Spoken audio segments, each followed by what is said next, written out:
Not subscribed to the channel, I see. Okay, I get it. Well, not anymore, boys. The jig's up. If you don't subscribe, I'll kill him. I swear I'll kill him.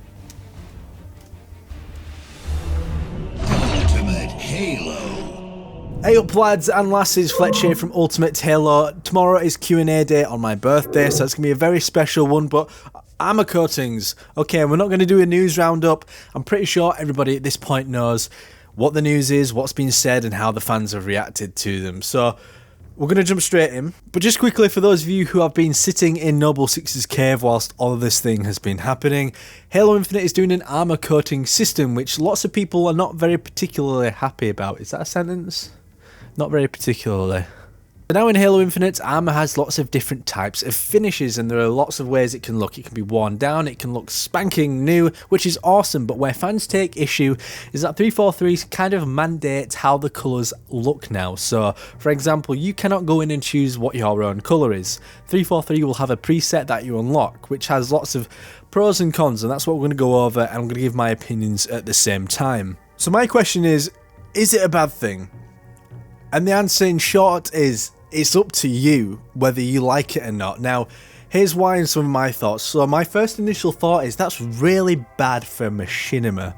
Those who want to create different characters rely on having characters having particular colours. Red versus blue, even though it's just team deathmatch standard colours, that relies on that, and colour started to expand as time went on in those game types. So machinima makers really want to have the creativity to have freedom in that space, and maybe 343 should make some exceptions with that, because I don't think that's really fair on that community, and they're being forced to grind out a game when they're just more interested in using it as a tool to make fun things, to make people laugh on the internet. You know, it's kind of feels a bit backwards for those kind of people. I think it is more beneficial in terms of bragging rights. I know it sounds very silly to brag over colours, and I think it's silly personally, but I think when it comes down to it, people might not have that colour configuration you have with the armor coating, you know, with the finish on top. So, and there is also many more possibilities in terms of combinations. So you could have a combination of black, green, and a rustic kind of coating on your armor. So there are different ways you can work with that and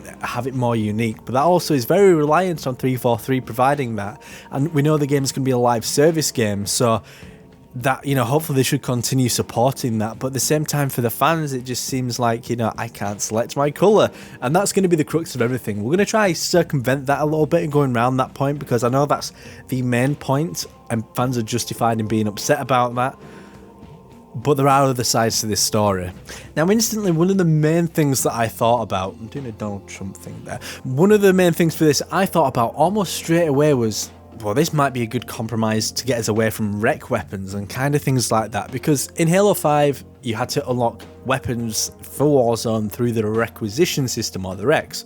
Now, for me, I didn't have too much issue with it because it was just limited to that one game mode, but if Halo Infinite doesn't have Warzone, and I have this sneaking suspicion it might not, I think that might be an issue, because what else are you going to compensate for that lack of customization? So if it means not having weapons requisitioned into the game, there needs to be something to replace it. And you know what, colour is one of the less egregious things they could do it with. You know, if it was to be you can only get the DMR by unlocking it kind of thing, that's kind of backwards, or the carbine, you know, that's just not within Halo's formula. It doesn't work like that. So I think this is probably to help compensate for that. Obviously it will probably work into some monetization systems we've seen already. They're all things that they're doing with their partners, you know, all the brands that they're working with to promote the game, and they're really going in hard on this, which is nice to see. But at the same time, it's kind of worrying for those who, I don't know, live in 2020 and know that everything's monetized to the teeth. Another big point I've seen on Twitter, and they're kind of right, if I'm honest with you, not that it makes much of a difference, I guess, but is that you don't see your colours half of the time anyway. When it comes to online matches, with the exception of things like free-for-all and similar game modes, everything's team-based, so it's red versus blue.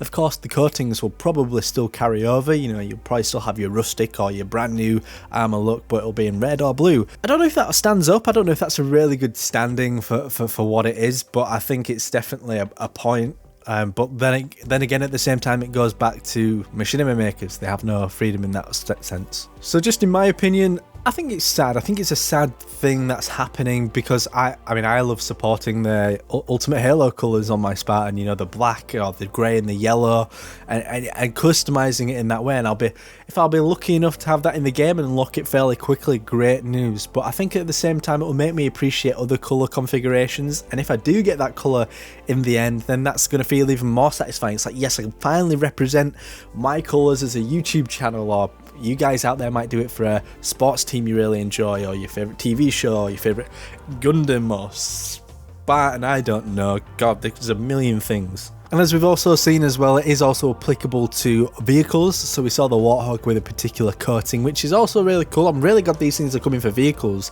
And we've started to see this in Halo the Master Chief Collection.